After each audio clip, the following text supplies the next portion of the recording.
All right, what's up, everybody? It's your boy Key Bryant, and welcome to the first row. Here we are, keeping it real estate. I believe this is episode number 4. I think so. Thank you all for joining on live. Please remember that you guys can absolutely interact in this platform. Please feel free to ask questions. I'll be here to answer any of your other questions and so forth. So here we are today talking about some real estate tips that I think is very vital for sellers that are out there on the market. And we're going to talk about how to sell your home quickly for top dollar. Okay, and there's some simple principles or things that need to be done in order to make that happen. But before I get into that, I just want to say that the purpose of keeping it real estate is for your local realtor, me, Key Bryant, in the Sacramento area and also Bay Area and all of California. It's just to have a real estate agent that's going to keep it absolutely 100 with you. All right. Absolutely real from top to bottom about what the real estate market does, what your agents are, your buyers and sellers, everything that has to do with real estate. We're going to try to answer those questions for you and add value for you as well. All right. Now, getting back into the topic, how to sell your home quickly for top dollar. Now, the number one tip is obviously, and this is a big one. You have to hire the right agent. All right, and that's means everything when it comes to selling your home quickly and for top dollar. So when you get the right agent, the agent's going to allow you, or it's going to know exactly what you need to do as a seller to get your home prepared, ready to sell quickly and for top dollar. Okay. So that's the number one thing, hiring the right agent. You say, Key, well, what is hiring the right agent? An agent that has expertise, meaning they have been in the business for some time. Number two, they understand strategic principles when it comes to selling real estate. And number three is also you have someone that is knowledgeable about the industry. Okay, they haven't just been here for a long time, but they're actually knowledgeable about the area. Typically, if you are in a specific area, let's say in Sacramento, let's just say that like you're in the Roseville area. Typically, you want to deal with an agent that deals with the Roseville area, that knows the area, that knows the market, that knows how the homes sell in that area. Okay, so that's number one. Okay, now let's go to 1A. Okay, or 1B. I'm sorry. So let's just say that this is 1A. We're gonna go to 1B, and this is price, price, price. All right. Listen, you guys. If it's not the agent, this is the number one criteria that you need to understand when it comes to selling your property. You have to get the price right. And what I mean by getting the price right, and this is where I say that your agent is very important for you to figure out what that price is that you need to sell your home for.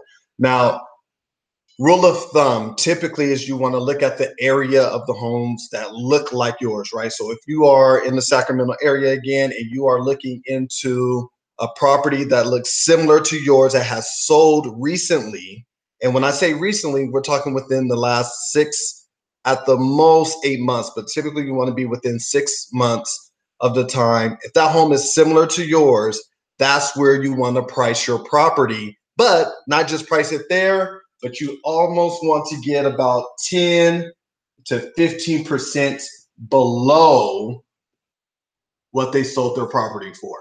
Okay. I don't care if you say, you know what, Key, I have more updates than this property does, even though it's similar square footage, even though it's similar bedrooms and bath, I have, more upgrades. This key element right here, going below 10 to 15% below what that property sold for, will not only let bring buyers into the property, qualified buyers, but the possibility that your home will sell for more than what you're actually looking for, right? So let's just say that you're actually looking for 300K on your home, and you sold it, or you actually put it on the market for 10 to 15% lower than that price. Okay, so 10% is 30,000. So you actually put it on the market for 270.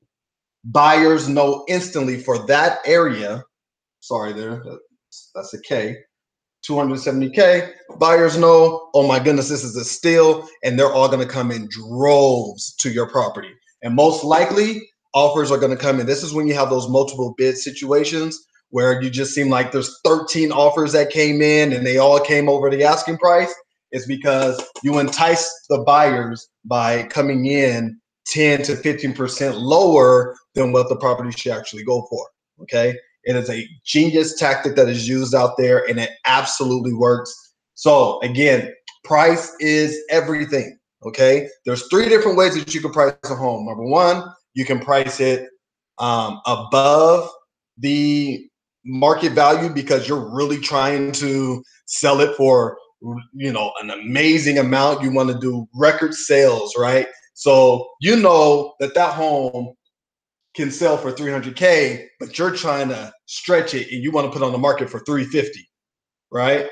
Now, that is in my opinion, and the reason why is this: that property is going to sit on the market for 7, 8, 9 months, maybe even a full year, maybe even longer than that, because the market has to catch up to what you purchased, to what you listed your property for, right? So if you are going way beyond what your property is actually worth, it's going to sit on the market for a long time. And quite frankly, once the property has sat on the market for too long, buyers are no longer interested in it. That is like literally the kiss of death in real estate when it comes to selling the home.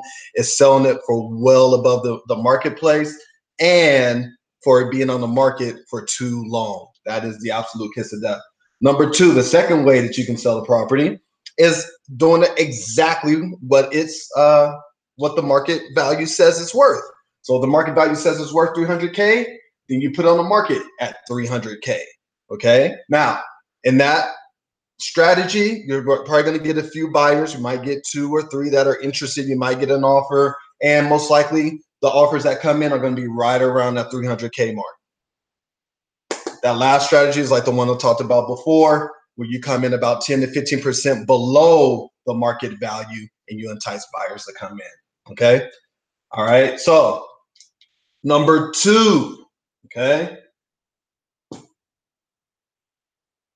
prep your home. Okay. What do I mean by prep your home? Okay. And I'm going to go ahead and erase this here just so that way it's not too close. Prepping your home. Now I'm talking about exterior. I'm talking about interior. I am talking about making your property appealing to buyers that are out there. Consider yourself a buyer. What is it that you want to look for when you walk into a home or when you drive up to a home? There's many times that I've taken buyers out to look at multiple properties, and the first thing they do, we can drive up to a home and the weeds are overgrown in the front lawn. The paint is chipping on the outside, and buyers say, no, you know what? I don't even want to look at it. Let's keep it moving. All right. You do not want to be a keep it moving seller, right? You don't want to put anything on the market and they're like, nah, we're going to keep it moving. You want buyers to come into your home. So the exterior is absolutely important. We're talking about prepping your home. You want to make sure the exterior looks clean. You want to make sure you don't necessarily have to paint the entire exterior, but definitely anything where there's paint chipping or peeling, things where it looks like it's fading, paint is fading, or things like that. You definitely want to bring that up, bring it up to life on the exterior by touching up on some paint or just doing a complete exterior paint job, which actually isn't that that expensive when you think about the result of what you will have after the fact. You will end up netting that money back by putting that into the property. So along with paint, we're talking about landscaping. We want clean, beautiful looking curb appeal. We want something that is inviting. All right. So that goes from the exterior and coming in to the property as well. So once you're on the inside of the home, your home should be clutter free. It should be clean. And I'm talking about like very clean, where it almost looks like the home isn't lived in. Okay. Another thing, we're talking about personal items inside the home. you know, those intimate pictures of you and your husband kissing on the beach. No, man. Keep that in the closet, right? Tuck that away somewhere because it's something about when you walk into a home and you're a buyer, you want to feel like this is my home. Yes, I can see myself living here. And if you have all of these intimate photos up of the children and things of so forth, it doesn't feel like that. You feel like you're intruding on someone else's property. So that's very important to make sure that you remove those personal items and maybe replace it with some artwork or replace it with something like, you know, flowers, things that bring life into the property. And there's many, you know, staging companies out there that help to declutter, that help to stage your property to make it look like a model home. And this is why every time you go into a new construction home, everything looks pristine, right? Everything's nicely staged and looks beautiful when you walk into those construction homes. It's because that's what buyers are looking for. They want to be able to imagine themselves living there, okay? So making sure, again, clutter free, make sure it's always clean, organized, and remove the personal items. This is so important when it comes to selling your home quickly and for top dollar. Okay. Now I'm gonna erase this. I'll bring everything back up again. Number 3, and this is really on your real estate agent. I cannot tell you guys the crazy things I have seen out there on the market, trying to show buyers properties, but pictures and videos. Okay, so important, especially pictures. Now, going into this business, man, I have seen houses where agents have put photos up of literally clutter throughout the entire home. And I'm not talking about just your standard clutter. I'm talking about people's drawers on the floor, you know, dirty laundry. I mean, it's amazing to me that these real estate agents actually have their license because they're taking pictures of junk and placing it on the market. Now, when you place your home on the market, it's going on all the websites, your Redfins, your Zillows, your Trulias. Everyone is seeing this home, and this is how you're going to market it. Very important. Make sure your pictures are clean, that they're professional pictures. I mean, right now we have these iPhones, these smartphones. You can take some excellent photos on your iPhone. You can put a filter on it, make it look good and so forth. But really, the ticket is this: dealing with a professional photographer. If your real estate agent has a professional camera, things of that sort, great, that works. But you want to utilize it. And when you utilize that camera or you utilize your professional photographer, you want to make sure that the house is spick and span clean. Just like when you prep the home, you prep the home for the pictures, you prepping the home for the video shoot. That's exactly why you're prepping the home, because you want everyone out there that all of these buyers right now, they are so informed because of the internet, right? So buyers are going onto Zillow, Redfin, all of these websites that are out there, and they're looking at these properties, and they're basically saying, okay, I'm interested in this one because the pictures are beautiful and it really showcases the home. That is why it is so important, because these buyers are already looking at the home before they go and walk in. Okay. So these pictures and these videos that you're posting up there are very important to bring buyers into the home. And it also needs to be true to what the buyer is going to see once they walk in. Now, certain agents feel a certain way about this, or certain buyers, but a wide lens or wide angle lens on the camera works wonderful when it comes to showcasing your home, because it's going to give it a wider look, right? So if you're in the living room, it's going to really space out to show the space. Now, sometimes it can look deceiving. It can make things look longer. It can make rooms look bigger than what they actually are. However, what you're really trying to do is capture the essence of the home, okay? And that's what's really important. Just to show you guys real quick of some of the crazy photos that I have seen from real estate agents on the market. And here's one here. This is literally like the one I'm talking about with the clutter, right? I don't know if you guys can see that pretty good there, but all of that clutter inside the home. This is a legitimate real estate photo, y'all. Okay, so anyone tell me who's gonna buy that home? Now, if for any reason that you're some type of investor or something like that, and you're not looking at all the garbage and everything that's around, and you're just trying to buy it, I guarantee you're gonna lower your offer amount just by the way that the home looks. So that's some type of stuff that I see all the time. And I'm talking about even when I walk into properties, it's a mess. Anyhow, going back to the pictures, make sure you have beautiful, professional looking photos. And then also videos. Okay, so videos is important.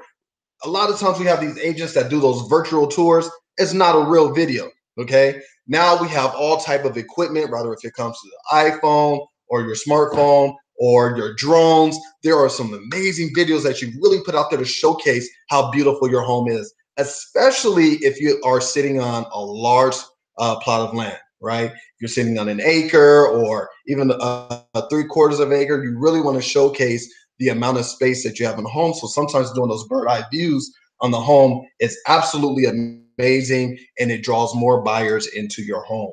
Okay.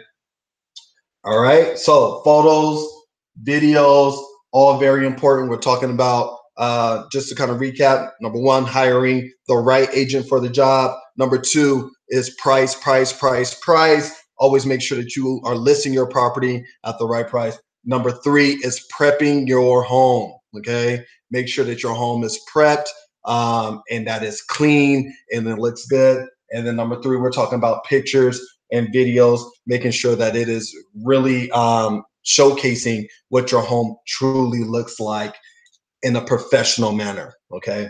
Number four. Okay. Again, this falls into the agent, but you as a seller can take control of this. Okay. And this is the property description.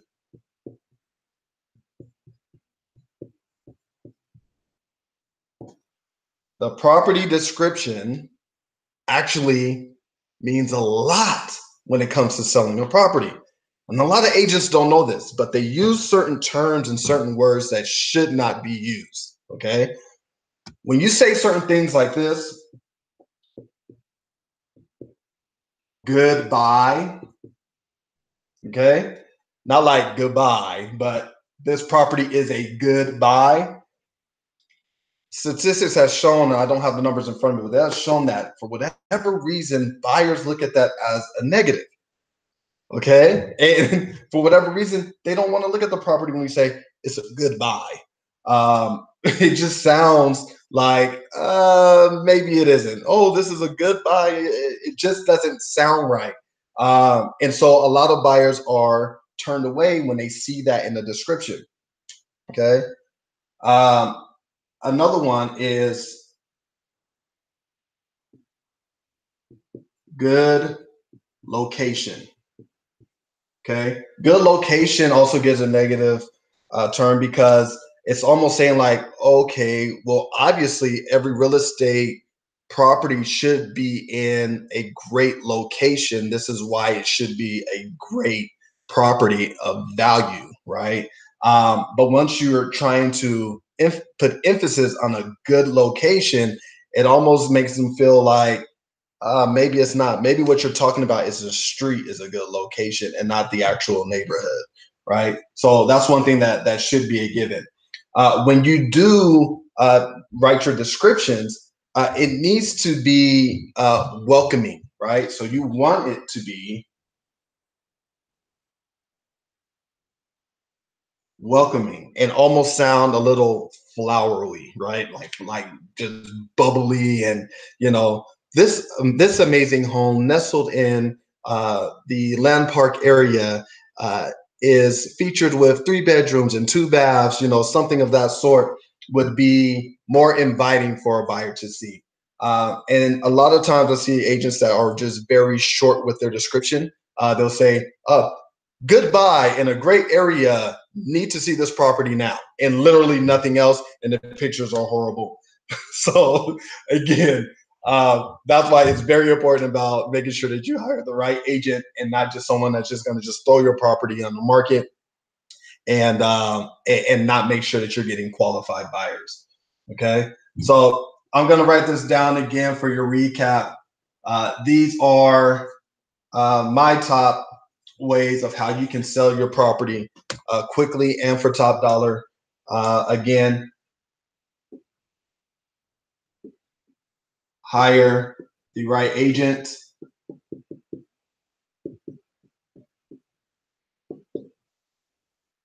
This is 1B. Price it right. You got 2. Prep home interior and exterior. Okay. Again, prepping the home, that's everything, decluttering, cleaning, so forth. Okay. Number 3, pictures and videos. Last but not least, we are at, hire by agent, price it right, prep home, interior, exterior, pictures and videos, and then property description.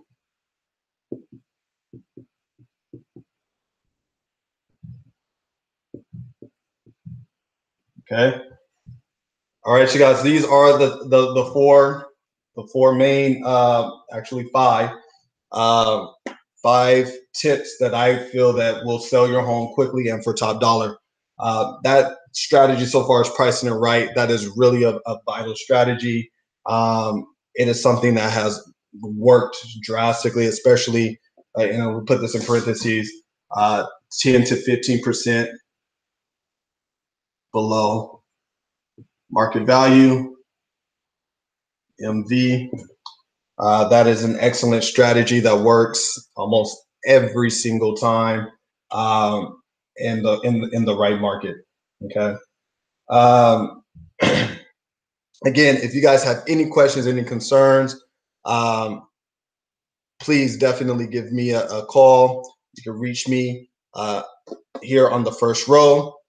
Any emails that you want to send over with any questions, you can reach me at Key, at firstrow.com. And that's it for today. Before I have you guys leave, please make sure to join in tomorrow on the First Row Intersations. We are going to have a panel that is going to discuss a very, very good topic that you do not want to miss. And it's called Resolving Mommy and Daddy Issues. All right. So we are looking to provide solutions, and it's going to be a great conversation for you to join into, to ask your questions on. So until then, we see you guys tomorrow. That is Tuesday at 7 p.m. on the First Row right here. Dial in. Thank you all, and God bless.